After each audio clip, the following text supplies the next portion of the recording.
If things work out in like a perfect world, I'm wearing this on Thanksgiving. If they don't work out that way, I'm wearing it on Christmas. If it doesn't work out for that, then I'm gonna look like a really beautiful chocolate covered strawberry for Valentine's Day. I'm really winging this. This is some of the most obnoxious yarn I have ever knit with. It is officially finished and I'd like another one. We're in knitting season, right? I just cast it on for funsies. I'm Nora, and this is also known as Nora Knits.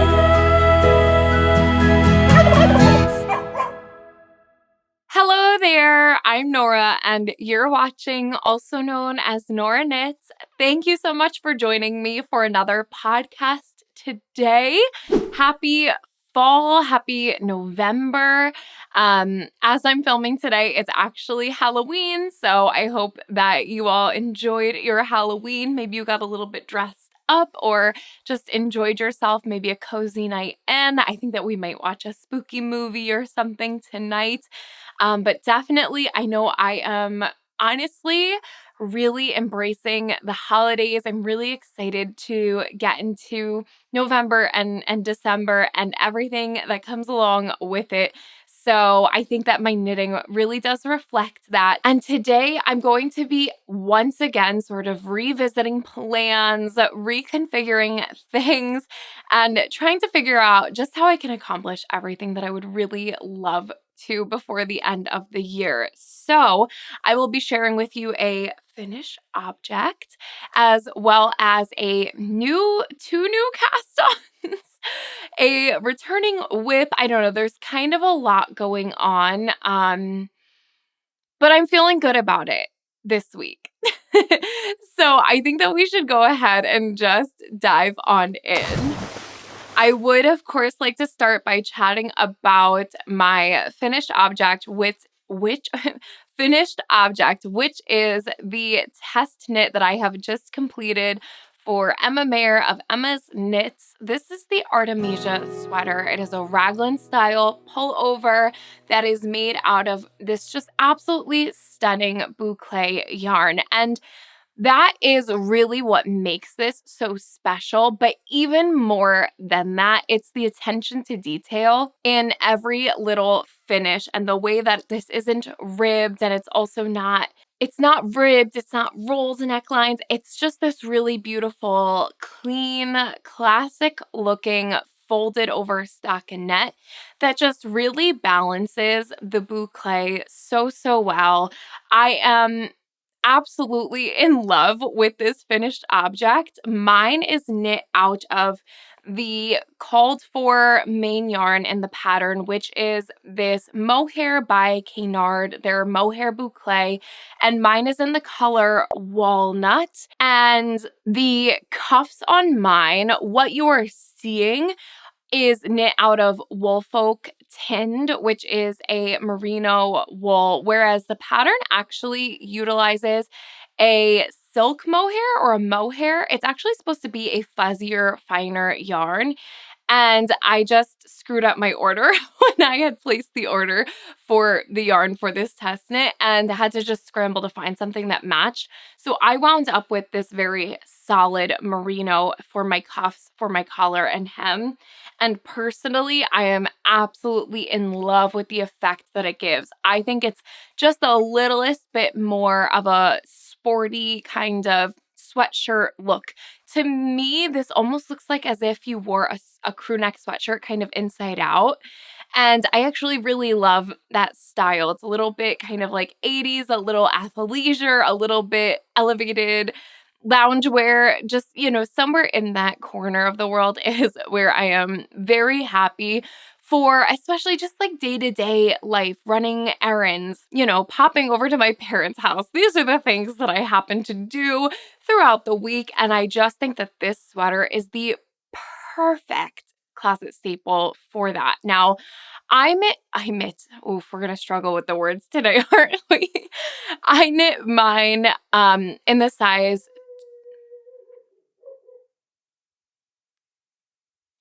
if there's ever a day that I'm expecting a package, it always shows up when I am filming. So I've knit mine in the 2XL and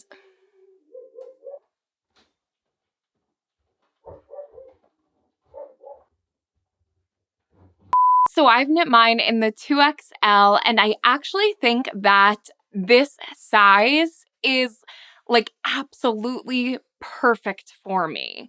It gives me enough positive ease that I'm personally very comfortable, but I don't think that it takes it so far as I may sometimes prefer that it looks sloppy or anything. I think it looks like the perfect, just sort of oversized sweatshirt. Now, that being said, when I do knit another one, I think I would knit it in the size up just to see how that would fit. I really don't think that you could go wrong as far as too much positive ease for this one. And I think that in this natural, neutral colorway, the slightly more fitted, and I am reluctant to say more fitted because it clearly does have a good bit of positive ease to it, but it's more of a relaxed fit than it is an oversized fit, I think, for me. I think that the neutral colored yarn kind of plays well for that because it really does just look nice with anything. I think that I could pair this with jeans and sneakers or dress it up with like a midi skirt and some heels for the holidays. And, with more bold jewelry, I think that I could wear this a little bit in between with a pair of trousers.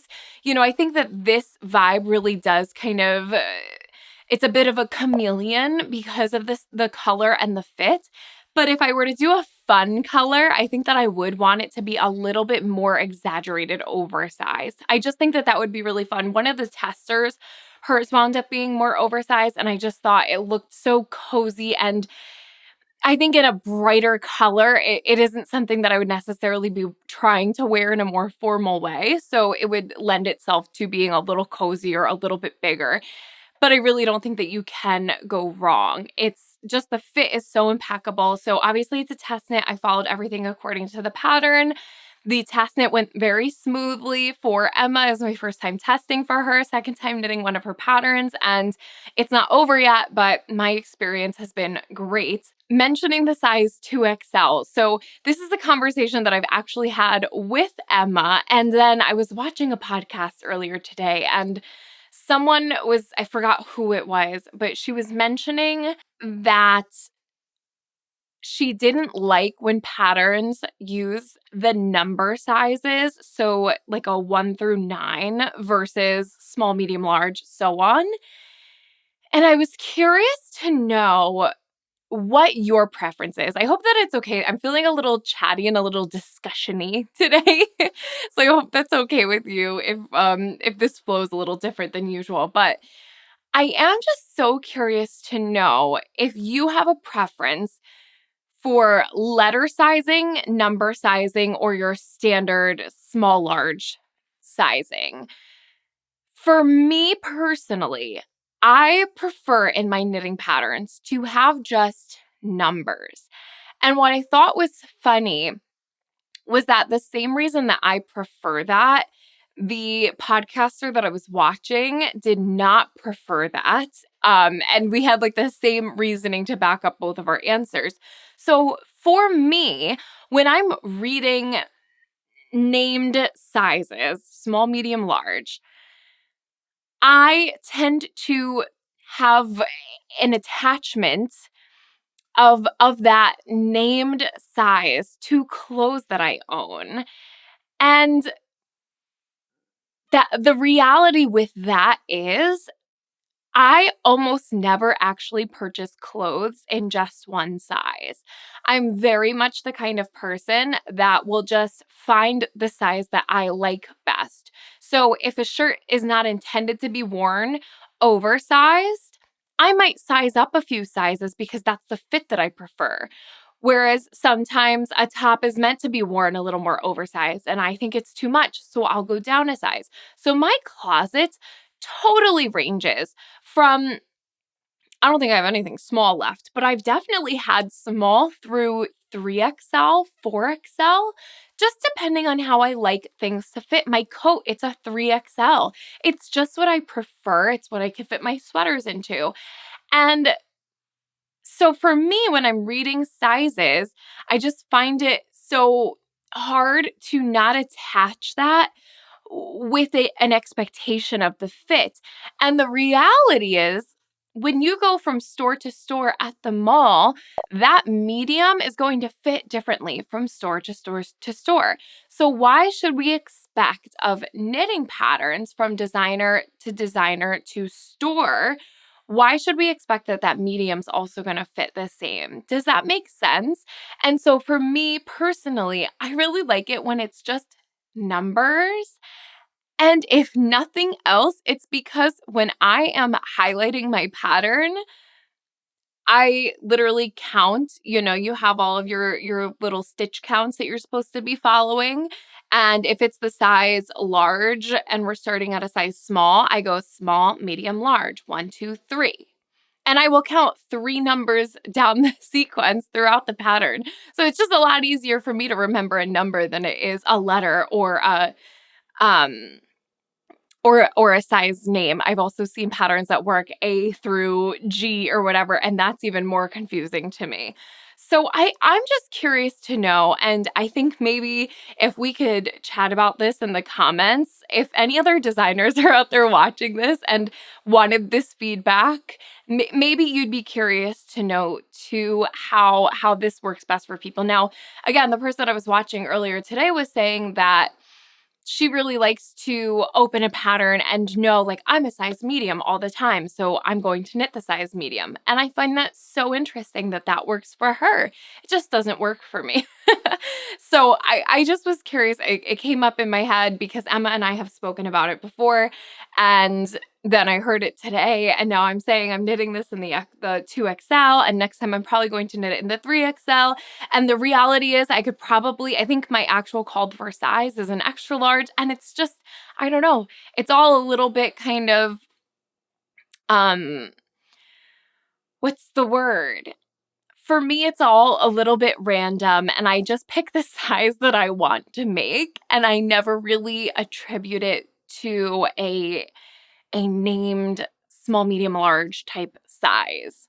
Let me know what your thoughts are. I know I've touched on this before, but I'm just really curious about it because I've been noticing it more and more with just different patterns, how it's always something different. And I think I just keep coming back to the idea that I really do prefer number sizing, and that's just a me thing. So I'm curious to know your thoughts. If you have feedback for any designers, and if you know a designer that you think would benefit from that information, let them know to come use this space as somewhere to get a little bit of feedback, because I'm just curious. I thought my microphone was showing for a second. So anyway, okay, now we've been off on a whole tangent. It's done. I love it. The length of everything and blocking really did bloom and grow as I thought it would. I think that I've knit these sleeves to just the perfect length for, again, that relaxed fit, not oversized fit. And this is now maybe my second finished object in a row that I'm thinking, could I have knit the sleeves just a 1/4 inch longer? Maybe 1 or 2 more rows could have done me some favors here, but I don't mind this at all for this particular fit. I think that they're perfect. If I just wanted a cozier fit, it would be, a little bit longer. Anyway, regardless, I'm loving it. The length of this, I followed the length that she said to knit to in the pattern. And otherwise, I really don't think I have much more to say. It's a basic raglan sweater with this gorgeous yarn and clean finishes, and I loved the process and will be knitting another. So I think that says it all, doesn't it? So let us go ahead with the sort of price breakdown of this one. Like I said, it is the Artemisia sweater by Emma Mayer. And because I test knit this, I got the pattern, you know, for free. And I'm not sure what the pattern price will be just yet because it is not out yet. I will definitely do my best to keep you guys all posted. If not here, then definitely on Instagram when the pattern is officially out. The yarn that I used, so the main yarn that you see is Mohair by Knard, their Mohair Boucle in the colorway Walnut. I also used Woolfolk Tinned for the exterior of the folded hems, and that colorway is 30. And then I used Dolly Garn Baby Wool for the inside of all of these folded hems, and that colorway is 3172. I've said this before, but if you've missed it, basically, first I bought the Dolly Garn Baby Wool and I didn't like the color when I started working this up. So then I went and purchased the Woolfolk Tinned and way preferred that color match, but didn't want the other yarn to go to waste. So I just used them both. In hindsight, I only ever needed a single skein of the Woolfolk. So now I have like a full skein left over, but just so you know, that's why that is that way. Anyway, the boucle yarn at full price is around $24. And because it was for the test knit, we got 50% off as testers. So I paid around $12 per skein. And I wound up I tapped into 4 skeins of the boucle. However, I definitely used something like 3.5 skeins. And that means that the total I spent on the boucle was around $48. And had I purchased that at the full price, so without the 50% tester discount, it would have been more like $96. And then for the Woolfolk Tinned, that runs around $23 a skein. I did buy that at full price, and I wound up only tapping into a single skein of it. I did use, it comes on 50 gram skeins, and I used about 40 grams of it, which means that my total for the Woolfolk was around $23. And then for that Dolly Garn Baby Wool, it looks like that might be around $5.05 full price. I picked it up in a little sale pack at a local yarn shop, and I believe I wound up then spending about $4.50 per skein on it. And again, only tapped into just the one. And because I got that on sale, had I purchased it at full price, it would have been $5.05, but my sale price was about $4.50 for the single skein, which means that my yarn totals for the whole project, had I paid for all the yarn full price, would have been about $124.05.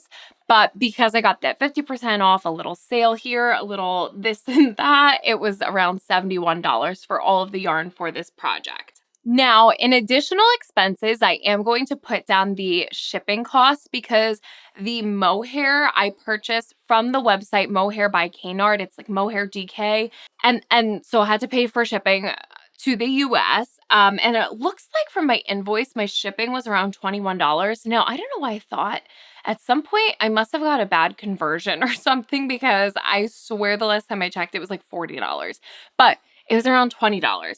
So $21 about for the shipping. And I'm going to include that here because that definitely it's like buying another skein of yarn in this case. And so that means that my full total for the project, obviously this is not including the cost of what a pattern would be because I don't know what that's going to be yet, but my project total could have been about $145.05, but because of those savings that I got in the areas that I did, it was more like $92. And this project was on the needles for a total of 18 days. So a very quick knit. Obviously, the sort of like cost per day there is not the greatest value. But for me, this was an opportunity to work with a yarn that I would not have purchased at full price otherwise. And I have to tell you, this yarn is gorgeous. It's very light and frothy, and yet it's so warm. Today here in Connecticut, it's actually a little bit unseasonably warm, which is disappointing when you finish your mohair boucle sweater. But I took OC out in this earlier, and with the breeze, you could feel the breeze coming through. So it's very nice and kind of airy. And because it is so light, it's just floating on you. But the mohair, it's warm. It's very toasty. So I think that the yarn is gorgeous and I love it. I am really curious to try more budget friendly mohair bouclés and try knitting another one in that. But I have to say that if you are interested in investing in really beautiful boucle yarn, I had no issues with this. Of the 4 skeins that I tapped into, one of them had a little knot in it, but that was the only one that I found across the 4 skeins. And now I have a full 1.5 skein left. So I'm definitely going to incorporate that into some projects. So yes, definitely one of my pricier sweaters, which is kind of funny for a more basic, but I've also kind of been mulling over recently just, some projects that I make are so budget friendly, some are not. And it really does, for me, balance out into a comfortable space. If every sweater that I knit was almost $100, I don't think I could actually grapple with that.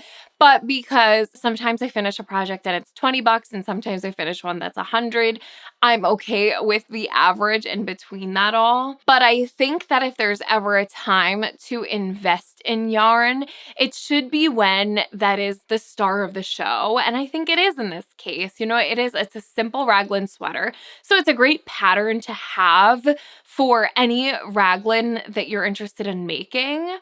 But when you invest in this show-stopping yarn, that's when it feels like, okay, that value was really worth it. It's really what's making this look as good as it does.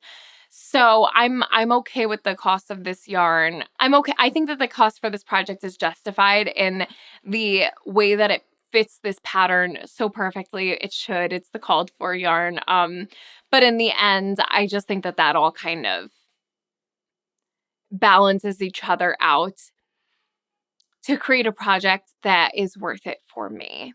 So I think that's everything I had to say about the Artemisia sweater. It is officially finished and I'd like another one. Now, okay, we have 2 new cast-ons and a WIP. Let us go ahead and chat briefly about the WIP because I didn't do much to it, but I was surprised that I worked on it at all.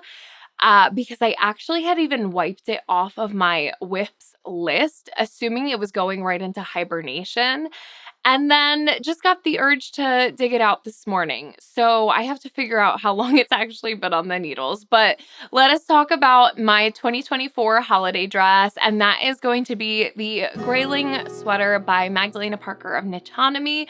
I am knitting mine out of Knit Picks Wonder Fluff in the Espresso Heather colorway. So this is a sweater that I'm modifying to knit into a long dress. And I really am. It's still super, super humble beginnings, as it is a drop shoulder style. And I essentially had done like the very first maybe 2 inches. I think I'd actually just done the first cable crossing, and then put this away for over a week, and then pulled it out this morning because of the trajectory that my other projects are kind of on. I thought, you know what? This might be worth just keeping kind of moving at very leisurely pace. So because it is a sort of drop shoulder style design, it starts out with that kind of trapezoid shape in the background where you're casting on just this little bit that sits at the back of the neck and then increasing every row to create the like slope of the shoulder. And I have to tell you, I don't know what it is about that increase every row, that digging that little bar out to make those increases is one of the most time-consuming things for me. And trying not to make it too tight, although I definitely do think that my tension's a little wonky because there's just nothing I can do at some point. So hopefully blocking will fix that. I have made it now through 2 cable sections. And like I said, this is going to just be a leisurely thing. What I really love about this sweater, and ultimately what's going to be my dress, is the way that the cables are so super chunky. And by using this blown yarn to create them, it creates a really diffused look, and the cables can be so prominent. They don't need to be. So by doing it in this darker, fuzzier blown yarn, which would typically be like a big no-no for definition in a textured sweater, I think that the substantial size of the cables, it really does help to ground the yarn. Like, you could really, I think you could knit this sweater with a boucle and you would still see the definition of the cables. They're just impossible to miss. So I really love the way that it creates just this more diffused and less obvious in your face cable, something that's a little bit more just soft and maybe takes a second glance to pick up on. And especially because I am planning to knit this in a full long dress, I think there's just going to be so much cable. So it will be so obviously cabled anyway. Now, the only thing that I really did want to chat about with this one is the very first time that I spoke about this, I had mentioned that my first purl stitch after, so you knit across kind of what makes up the cable, and then you do the purl stitches in between. My first purl stitch was winding up really loose and open, and it was creating this really awkward kind of first stitch. I'll try to remember to get some B-roll of this, but that first purl was just way wider than the rest of them. And so about halfway through, I looked up ways to resolve that. And the one that I came across and have been using since was when you go to purl the first stitch, instead of wrapping your yarn from right to left or from 3 o'clock to 12 o'clock, you actually wrap it the other way. So from 9 o'clock to 12 o'clock. And then when you are knitting that stitch again on the wrong side, you knit through the back loop because it creates a twisted purl stitch essentially, and then you just correct it on the other side. And I do think now, after having practiced it for the first sort of cable section, half of it really, because I know I only started kind of towards the end, but even still, it wasn't totally resolving the issue. Now that I've been doing it for a little bit, I definitely can see that that is making the biggest difference in that first stitch. And so I'm really, really happy with how that's looking. I'm glad that I'm taking the time to just figure that out and do it right. And yeah, I've just been working on this, I think, for about 2 weeks, but it's actually been like 2 days of knitting. So yes, if if things work out in like a perfect world, I'm wearing this on Thanksgiving. If they don't work out that way, I'm wearing it on Christmas. If it doesn't work out for that, then I'm going to look like a really beautiful chocolate covered strawberry for Valentine's Day. And all of that works for me, I decided. And that's why this is kind of a low priority WIP right now. It's being knit up on 5.5 millimeter needles, which are US 9s. So a real nice chunky needle. And so far, so good. That's really all I've got to tell you for today for the Grayling sweater by Magdalena Parker of Knitonomy. So let's talk now about the WIP and the new cast on that is really had my attention for multiple reasons since we spoke last. This is the cardigan that I am knitting for my sister, who will be going to see Taylor Swift in concert before the end of this month. And I have promised her a Taylor Swift inspired cardigan for her concert weekend. And what we've decided on is the Poet's Cardigan by Allison Schmidt. Now, this is funny because if you've been here for a little bit, you might remember that my aunt had gifted me a few kits to knit up the folklore cardigan for my cousin Emma and then also for my sister. And I knit the folklore for my cousin Emma. In doing so, I had to shrink that pattern down to fit her well. And then the kit that my aunt had purchased for my sister, she got the gray. I told her to get the gray. It was me. And my sister then was kind of like, I don't know how I feel about the folklore cardigan, which is typically a cream colored sweater. she thought she might want it in cream. So then my aunt bought it in cream. And so now I had 2 kits. I had a gray and a cream, all with Lion Brand Wool Ease yarn and in quantities to knit the folklore cardigan. But then I showed all of the options to my sister and I said, would you prefer the folklore or the poet's cardigan? And would you prefer cream or gray? And she landed on the poet's cardigan in gray. Now, I did not then look at things again until very recently when I saw that it's not a pattern really at all, as much as it is Allison Schmidt figured out how to knit herself the poet's cardigan and kindly shared a pattern for her size, her specific, dimensions, all of that. And so unfortunately, she and my sister are not the same size, and therefore I actually had way more work to do than I even knew. And I waited until the last minute, as I do. But I am pleased with the way that things are moving along. So let me start by showing you what I have, and then we're gonna have to chat some more. What you are looking at here are the 2 front panels for the Tortured Poets Department inspired cardigan.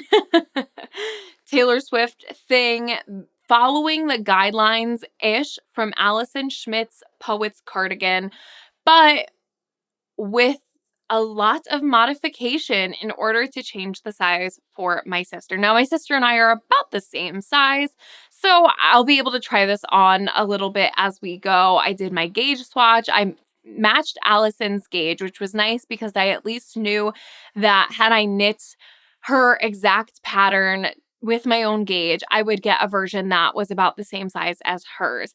But I was looking to add a bit of body circumference to it.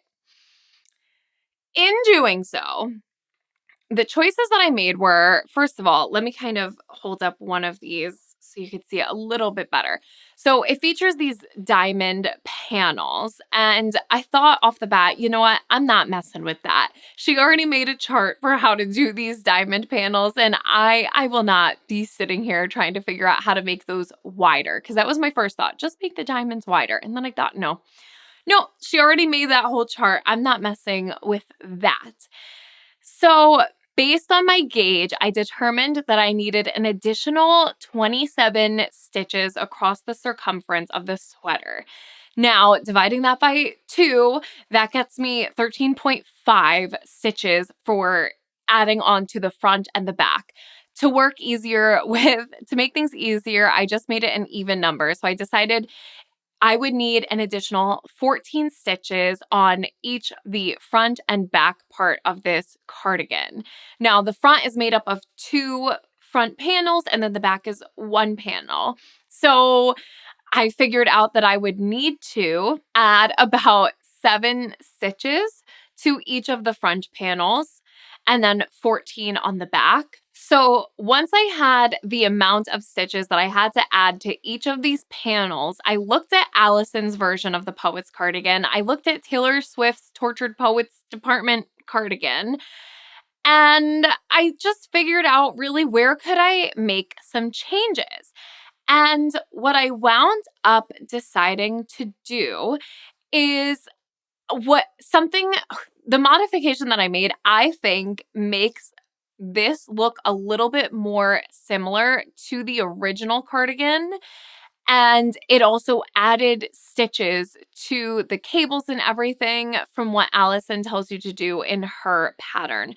So some of the changes that were made were that the 2 smaller cables that you see here, these in Allison's pattern, they're little 2-stitch cables. So just 1 stitch crossing over another. And I've made them 4-stitch cables. So 2 stitches crossing over each other.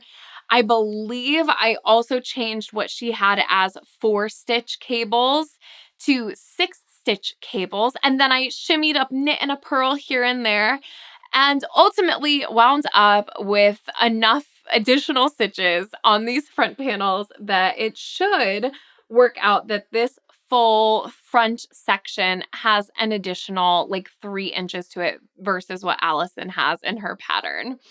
This is definitely the most amount of modification I have ever done. This is certainly more difficult than it was to shrink the size of my cousin's folklore cardigan. For that example, I was able to just shrink my gauge down and remove some of the moss stitch that makes up really wide spans of that pattern. So that was pretty easy to do. This was a lot more figuring this out. She also, in her pattern, has all the cables going the same way. I decided to mirror them on side to side. And so this took a few days just to figure out how I was approaching the whole thing. From there, I went ahead and made my spreadsheets again, just the way that I had when I knit the folklore cardigan. I just found it a lot easier for me to read all of my stitch counts across a spreadsheet versus trying to follow charts when there's so many different cables. It's just, for me, a little too much to look at. So that is how I have been doing this. And what you're looking at right now is 4 days of knitting. I'm knitting this on 5mm or US 8 needles. And I'm just going with the flow for now. So it's going to be knit bottom up, obviously in pieces. My goal, I'm trying to set sort of just goals of little checkpoints along the way. So right now, the checkpoints that I'm working towards is where you start the shaping for the underarm. And I am pretty close to that point. I actually am due to measure. And so this has been hanging out on the needles since yesterday afternoon. But once I hit that point, I'm going to refer back to Allison's pattern and probably will just follow her instructions for decreasing, however she does the shaping, and then just making sure it all kind of works with what I have going on here. I'm really winging this. I have not yet figured all of the rest of this out for the back panel, for the sleeves. I figured, let me just go and start with the front panels and we'll figure it out from there. Now, the other change that I made from her instructions is the same change that I made when I knit the folklore cardigan for Emma. And that was that I started with a provisional cast on. I did it this time using try-it-on tubing. I followed a tutorial that I will try to remember to link below. But for me, it's just so much easier to knit ribbing and then do an Italian tubular bind off than it is to do any sort of fancy cast on and work that way. Plus, I really just wanted to make sure that all of my charts and everything were working out. And if I started with the ribbing, I would have maybe lost steam a little bit in the actual details of this. So I thought it would be best to just get in there, just start getting this done. And so that's what I did. I also think that when I do return to the ribbing, I'm probably going to knit the ribbing a little bit longer than what Allison has done in hers. It's a 2x2 rib. And I think that a nice substantial bit of ribbing on the bottom would really complement all of the texture and just there's a lot going on here. There's also going to be a quite wide 2x2 ribbed button band for this cardigan. So I just think that it would really complement it to have just about as substantial the ribbing at the bottom of the hem. You can maybe see that I have marked out each individual cable with some stitch markers, and then I'm using my really beautiful Sable and Stone stitch markers to identify where the diamond starts so that that's really prominent and I always know it's time to start paying attention to that. What I think is really interesting is that while this looks super complicated, the knitting itself is actually not very complicated at all. And I think that when you remind yourself that these sorts of patterns that have like just texture galore, cables galore, it's really just knitting a bunch of different cables. It's no more to remember than cabling any other sweater. It's just, you cross off one part, one cable, and then the line for the next cable, and so on. So the knitting itself has been pretty simple. It's just something you have to be seated with the charts in front of you and crossing off as you go, at least I do, to make sure everything goes according to plan. Now, even having done all of that, I still made a few mistakes. And I am so proud to say that I have laddered back on 2 different cables and I've fixed them. And it was daunting, but I figured it out and I'm really hoping to never do it again. On each, the little 4-stitch cable and the 6-stitch cable, at some point I had forgot to cable. I cabled it forward when it should have been back and only noticed later on. So actually both of those mistakes were fixed fairly recently and each of them were made more like down here. So it was quite a bit to ladder back and reknit, but I did it. The way that I had done it was using a crochet hook. I found that to be the most simple way for me to get my stitches to ladder back up. I've never done Tunisian crochet, but I have to imagine that what I was doing was some sort of version of a Tunisian crochet based on what I've seen. So this is definitely, it's a labor of love, mostly because I am essentially writing a pattern, which when you put it that way, that's very freaky. But I really did, other than the diamond cable that you see and what she calls the 6-stitch flat braid cable, everything else I have reconfigured the numbers for, redirected the cables, figured out what would look the most like what I saw in the photos. So I didn't just pull numbers out of thin air. I was really going based off of what I saw and how I thought that would appear on the cardigan. So I'm really proud of having taken the time to do that. And for 4 days of knitting, I think I've gotten quite a bit done. I've definitely focused most of my time on this, and that's just because I am really trying to get this done in less than 3 weeks.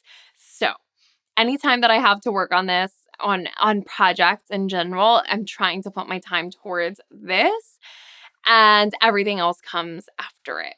So something that I did want to point out is this is the Line Brand Woolies. It's a wool and acrylic blend. I've knit it with it once before while making the folklore cardigan, and I have to tell you, I really enjoy working with it.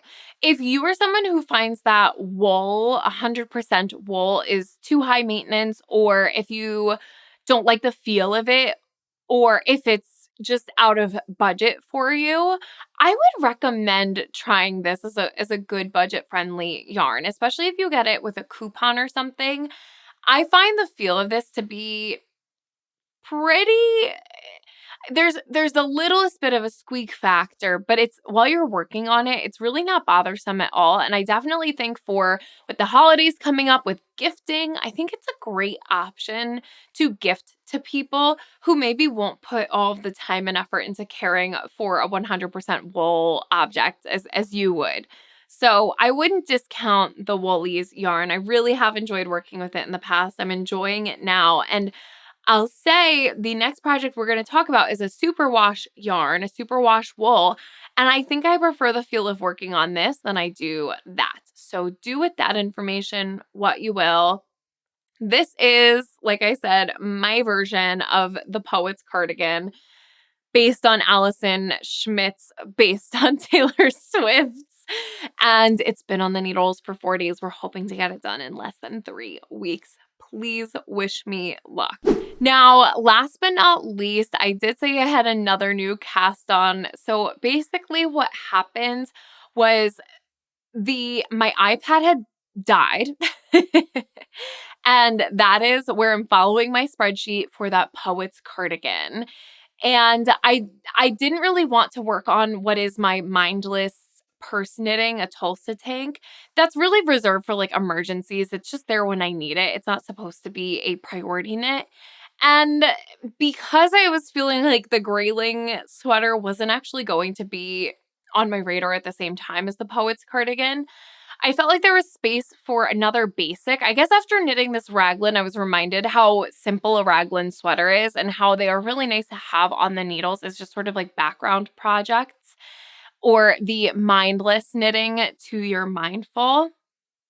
And so I went to my stash. I looked at the yarn that I had that I was interested in using. And I went to my Ravelry where I have a favorites folder just called Basics. And I picked a raglan sweater from there that I thought would work with the yarn that I had. And I went ahead and I cast it on. It was kind of on a whim. And I'm really glad that I did it because it's been there when the iPad is dead, when I just have a few minutes, so it's not enough time to get all set up. It's just been there when I need it, when my brain's a little fried. I don't know. I just cast it on for funsies. So this is a new to me designer, and the designer name is Rook Knit. The only unfortunate thing is that I couldn't actually purchase the pattern on Ravelry. I had to purchase it through their website, which is all good and fine, except it's a nice, easy place for me to store all of my patterns in Ravelry. And when I haven't purchased them on there, I tend to forget that I have them because I don't see them there in the library. But anyway, I liked the look of this enough that I went ahead and purchased it. I did not gauge swatch for this. I'm hoping for the best. Just so happens that the yarn that I had and was interested to use worked out with the recommended weight of yarn and the suggested needle size. So I figured how bad could it be if it goes wrong? So this is called the Yoga Winter Sweater, and I'm knitting mine in Barocco Ultra Wool 100% super wash, and I've knit with this before in the chunkier version. So this is what is like the worsted weight version. And the color of this is 33115. And here we have the beginnings of this raglan sweater. We're a little tangled up here. Now, I'm knitting mine in the extra large. It's not going to look like much right now because it's also knit on 5mm needles.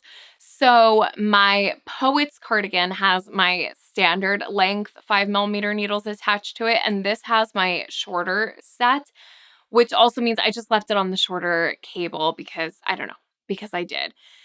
But it starts out with this really tall turtleneck, and then it's a simple raglan. But what I thought was really interesting about this design in particular is the hem. So the hem, it kind of like cuts in at the bottom and creates this upside down trapezoid situation that I think looks really cool. And for just a simple sweater, adds a little extra detail that I'm into. I'm knitting mine in the size extra large. I don't know if I said that already. And I actually cast this on just the morning after the Poets cardigan. So this one's been on the needles for about 3 days today. And so far, so good. I really don't have any complaints. The cast on was a little funny. It was a different cast on that I had seen before, or it was just a different way of doing a long tail cast on as far as what I had gathered. It involves like wrapping the yarn around both needles. And I think mine looks a little sloppy, but I'm kind of trying to run with it because in the pattern, hers looks really good. So I'm hoping that's something that blocking will fix. And then you do incorporate some short rows here, and then you go into the raglan increases as per usual. That's where I'm at right about now. I will say that the pattern is not the most clear. It's certainly not unclear, but I know that if this was my first time knitting something, I'd probably be like, what the heck is going on? It's not unclear. It's just not the most concise, direct way of explaining things. One quick thing, the cast on and then what you do with the short rows and everything puts the actual beginning of your round kind of on the front of the sweater. Or I guess it's not really on the front. Well, yeah. Yeah, so the short rows are happening in the fabric that's facing me right now, and then my beginning of round is right here. So I think that's going to be really interesting when I go to weave in the end, just to make sure that everything's laying right. I just thought that was fascinating that that was the choice, and I didn't notice until I was done with the short rows, and then I figured, all right, well, that's that now. So that was just something that was interesting. The other thing is I just talked about how the superwash yarn that I'm working with right now, I actually prefer the feel of the wool ease over this. This is some of the most obnoxious yarn I have ever knit with. It's borderline uncomfortable to knit with. Now, I mentioned that I knit with the Barocco Ultra Wool before in the chunky version, and I didn't really like it then. This, I think, is even worse. I don't know what it is about this yarn or the way that they do the superwash. It just gives the fabric a really artificial, kind of awful feel when you're knitting it. Now, the blocked version of it is not offensive at all. It's just the knitting experience. It feels acrylic-y to me. I don't know how else to explain it. Perhaps it's just me. This is a yarn that I purchased from a local yarn shop that had gone out of business, so I had it in stash at a fantastic price, and I love the color, and so I'm fine working with it. I just don't know that I would repurchase it again in the future, knowing what I know now. The last little funny thing that I just wanted to share is that from the moment I purchased this yarn to casting it on, I thought that this was my color of the season, my chocolatey brown, dark chocolate color. And it is. But then yesterday I brought it outside to knit on it and I discovered it's actually like a heathered, plummy purple. It's a beautiful color. It's stunning. I love the color of this. And I love that sort of chameleon color that in the broad daylight you see this purpliness that it has, whereas in poor lighting you might even think it's black. It's that darker brown. So it's a really interesting, fun color. I think that it would be really nice held with a mohair that even maybe pushed it a little bit more in that purpley direction. Anyway, I just thought that was really funny and maybe a good reminder that you should always bring your yarns outside. Maybe before purchasing them, maybe before casting them on, just to be sure that they're exactly what you thought they were. Of course, in this situation, it doesn't change anything. I still love it, and I might love it more because of the color that it is. I just think that that's really funny that in the whole process of purchasing it to casting it on, never knew that it was not dark brown. That being said, dark brown is made up of a violet undertone, a violet base. So it's just like a very, very intensely dark, desaturated purple. Anyway, I love it. I've never knit something with such a high turtleneck, but I think it'll look really chic. And yeah, I'm just planning to have this for when I can't possibly look at the charts or anything for the Poets cardigan. And, you know, even the Grayling sweater, that's really just, I'm kind of trying to keep it moving along, but both of those involve a lot of paying attention, a lot of crossing things off. And so this is just there for me when I need it. Looking at the original listing on Ravelry, it looks like the designer's name is Naringa Rook, and then it's Rook Knit Company. And having a look around at some of their other patterns, it's a lot of really classic designs that usually have some sort of little interesting detail. And that is how I would explain my own personal style. So I'm excited to try this out and to be able to just share a different designer with you guys if you've never heard of them either. So been on the needles for 3 days. Nice raglan sweater. It'll be great to have with just jeans, like a great staple for the closet. So very excited to have cast that on this week too. And with that, those are all the projects that I have worked on in the past week. I was going to say that I have on my needles, but go ahead and call me out because you know that that's not true. And yeah, that's kind of what I mean with just trying to get reorganized again, because the Poets cardigan is going a little bit more quickly than I thought it would when I noticed all the work I was going to have to put into it. That was why I decided to bring the Grayling back and just to kind of keep it moving without really trying to get it done by any particular deadline. I thought I would just throw that into hibernation and then reconsidered and said, what's wrong with just working on it and when I can? But the biggest priority is definitely the Poets cardigan. And then after that, it's just what am I in the mood for right now? And I have so many options right now, and I'm okay with that. We're in knitting season, right? I also have recently started thinking a little bit about gift knitting and some of the people I'd like to gift for this year, which I'm really just planning on doing a few little accessories for some people in life. And so I'm working on kind of going through my stash and figuring out what can become little giftables. So on that note, I'd love to know if you're also getting into gift knitting. If so, do you have a recommendation for good little quick gift knits? I would love to know. And with all of that, that's all I got for you today. If you enjoyed this video, I would very much appreciate it if you would go ahead and give it a thumbs up. If you subscribe and ring the bell, you're going to be notified anytime I post a new video. However, you can always count on there being a Saturday morning podcast at 9:30 a.m. Eastern Time. Don't forget to change your clocks. And with that, a big old thanks for watching, and I'll catch you on the next one. All right, you guys. Bye.